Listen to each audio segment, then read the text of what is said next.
সব সময় রাত দিন শ্রীকৃষ্ণ ভগবান বজরংবলীকে ডাকি যে বজরংবলী শত্রু দমন করো। জীবনে প্রচুর শত্রু হয়ে গেছিল, শত্রু শেষ ছিল না।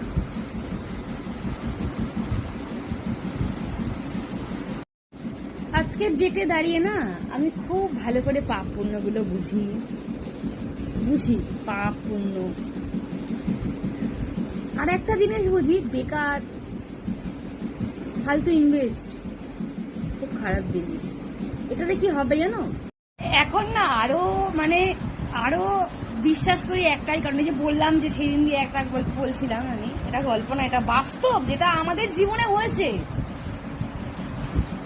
যে অ্যাক্সিডেন্টটা করিয়েছিল, হ্যাঁ, যার কারণে আমাকে পিজিতে থাকতে হয়েছিল 2012 শেষের থেকে আমি যখন কাজ করি তখন আমার একদিনও কাজ কামাই ছিল না।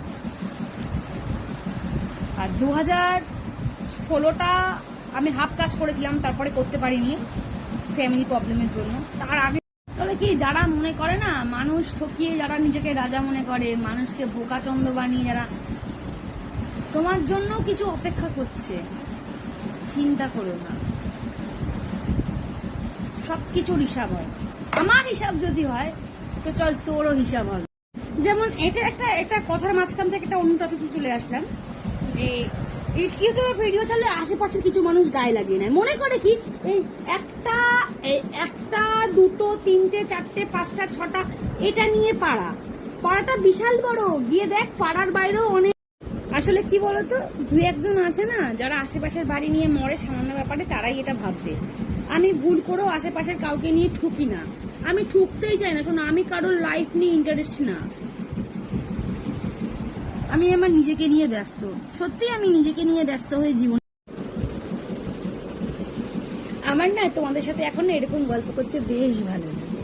হয়তো আমার গল্পগুলো অনেকেই শোনে না, আবার দুয়ে একজন শোনে সিসি ক্যামেরার মতো, আমি কি বললাম সেটা শোনে। শুনুক, মানুষ শোনার জন্যই তো বলি। কি বলছে পাপা? সুহানা ফোন করেছিল। সুহানা ফোন করেছিল? হ্যাঁ করেছিল।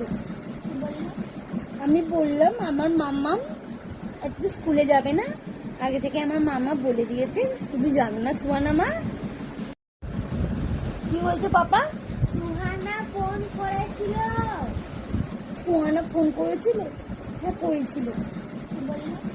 আমি বললাম আমার মাম্মাম আজকে স্কুলে যাবে না, আগে থেকে আমার মামা বলে দিয়েছে, তুমি জানো না সুহানা মা?